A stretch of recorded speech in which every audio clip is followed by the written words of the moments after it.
They don't fall for your looks. They fall for how you make them see themselves, and most men never understand that. You've been told that women fall for charm, for confidence, for looks, for status. But attraction rarely begins where you think it does. It begins in perception, in reflection, in the subtle emotional mirror you hold up without even realizing it. When a woman feels deeply seen in your presence, something shifts inside her. Not because you praised her beauty, not because you flattered her dress, but because you touched the parts of her identity she protects from the world. Most men compliment surfaces. Very few compliment depth. And the difference between the two is the difference between being liked and being unforgettable. The first compliment that creates emotional gravity is not about her appearance. It is about her mind. When you genuinely acknowledge how she thinks, how she processes the world, how she connects ideas in a way that feels uniquely hers, you activate something powerful. Women are often praised for how they look, long before they are recognized for how they think. When you say calmly and specifically that you admire the way she approaches problems, or how she notices things others miss, you signal that you are not distracted by the obvious. You are paying attention beneath the surface. Attention is emotional currency, and most people are starving for it. But here is the tension. If your compliment feels performative, rehearsed, or exaggerated, it collapses instantly. Emotional intelligence is not about saying the right thing. It is about saying the honest thing. When your words are anchored in observation rather than intention, they carry weight.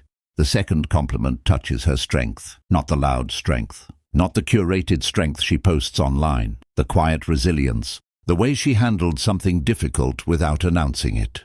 When you acknowledge her composure under pressure, her ability to carry responsibility, or her calm in chaos, you validate a part of her identity that few recognize. Strength is rarely affirmed in women without being masculinized. When you affirm it without taking it away from her femininity, you create safety. Safety is the invisible foundation of attraction.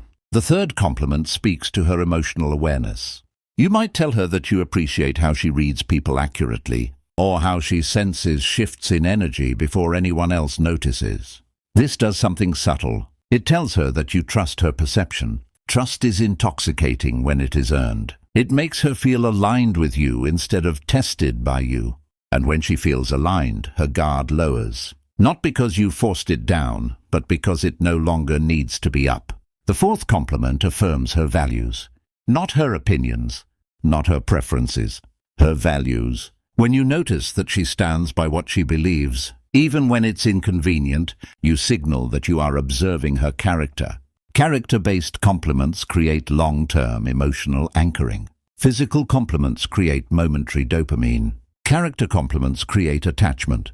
But here is where men lose control. They begin to overdo it, overpraise, overshare, overinvest, and the energy shifts from grounded to needy. Attraction requires polarity. It requires emotional steadiness. Compliments must feel like calm observations, not emotional bids for approval. The fifth compliment acknowledges her growth.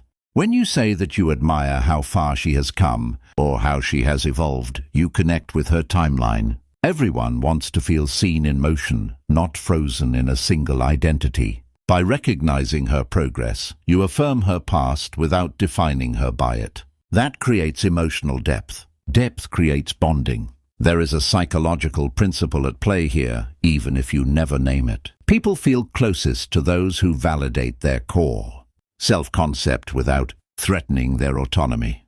The sixth compliment is about her presence, not beauty, presence. The way a room subtly shifts when she walks in. The way conversations feel different around her.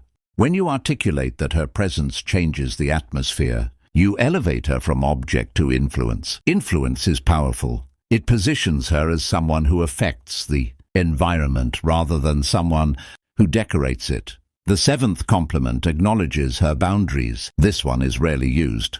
When you respect and even appreciate the way she protects her time, her energy, or her standards, you communicate something rare. You are not trying to conquer her boundaries, you are aligned with them. That dissolves tension. Many women are accustomed to defending their limits. When you honor them, You remove the adversarial dynamic that often underlies early attraction. And then there is the eighth compliment, the one most men are too distracted to offer. You tell her that you feel calm around her, not excited, not obsessed. Calm. This shifts the emotional frame entirely. It signals security. Emotional regulation is attractive because it suggests stability. When you say that being around her feels grounding, you place her in the category of peace rather than performance. But here is the deeper truth. Compliments alone do not create attraction. Your internal state while delivering them does. If you are seeking validation, she will feel it. If you are attached to her reaction, she will sense the pressure. Emotional detachment does not mean indifference. It means you are centered enough that her response does not destabilize you. Women fall for men who remain emotionally composed. If you compliment her mind but lose control when she challenges you, the illusion breaks. If you praise her strength but become insecure when she succeeds, the polarity collapses. Attraction is coherence. Your words and your behavior must align. There is something almost cinematic about it. Imagine dim light, a quiet conversation, a pause between sentences. You look at her, not scanning, not evaluating, just observing, and you say something specific, something grounded, not to impress her, not to win her, but because it is true. That truth lands differently. It lingers. What most men misunderstand is that women are not falling for praise. They are responding to perception. When she feels accurately perceived, her nervous system relaxes. When her nervous system relaxes, attraction has space to grow. Anxiety suffocates connection. Safety cultivates it. You must also understand restraint. A powerful compliment is followed by silence. You do not rush to fill the space. You allow her to process it. Silence signals confidence. It communicates that you do not need immediate reassurance. And yet you must guard something else, your identity. Never allow compliments to become currency you trade for affection. They are expressions, not transactions. When you expect something in return, the energy shifts from grounded to transactional. Emotional strength is revealed in your ability to give without gripping. Many men lose themselves in the pursuit of being chosen. They overanalyze texts. They monitor tone shifts. They dilute their opinions to maintain harmony. But the very thing that sustains attraction is the preservation of self. Compliments should flow from a stable identity, not from fear of losing her. Attachment theory tells us that secure individuals express appreciation freely while maintaining autonomy. Insecure individuals either withhold affection to gain control or flood the other person to prevent abandonment. Neither creates sustainable desire. Your calm is more attractive than your compliments. When you admire her intelligence, do it because you genuinely respect it. When you acknowledge her resilience, do it because you see it. When you tell her she feels grounding, do it because she truly does. Authenticity cannot be simulated long-term. Micro-expressions reveal everything. Tone betrays intention. Emotional incongruence erodes trust silently. There will be moments when she tests the depth of your perception. She might downplay a compliment. She might deflect. She might challenge it. Do not chase. Do not convince. Simply hold your observation with composure. Certainty without arrogance is magnetic. And here is where detachment becomes powerful. You must be willing to walk away if alignment fades. Compliments are not anchors to force connection. They are reflections offered in presence. If she resonates, connection deepens. If she does not, you remain intact. The paradox is this: the less you need her validation, the more your validation feels valuable. In social dynamics, value is often unconsciously measured by scarcity and self-possession. When you speak from grounded self-possession, your words carry psychological weight. When you speak from insecurity, even perfect words sound hollow. So as you move through conversations, notice your internal state.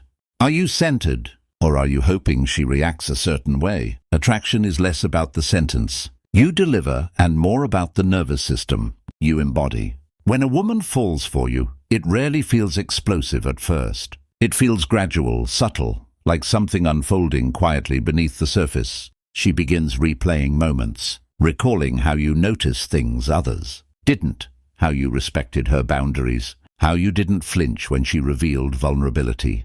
How you remained steady. Steadiness is rare. And in a world of noise, intensity and performance, calm perception stands out like silence in a storm. If you understand this, compliments become tools of awareness rather than manipulation. They become bridges instead of hooks. They invite connection without demanding it. You are not trying to make her fall. You are creating an environment where falling feels safe. And perhaps the deepest shift happens in you. Because when you begin seeing women beyond surface-level attraction, when you begin noticing resilience, perception, growth, and boundaries, your own emotional intelligence sharpens. You stop chasing reactions. You start cultivating presence. In the end, attraction built on perception and stability lasts longer than attraction built on excitement alone. So the next time you speak, pause, observe, reflect what is real, and then let it breathe. Because sometimes the most powerful thing you can say is not loud, not dramatic, not rehearsed, just quietly true. And in that quiet truth, something begins to move beneath the surface slowly, steadily, where real connection lives. Not in the compliment itself, but in the calm strength of the man who gave it.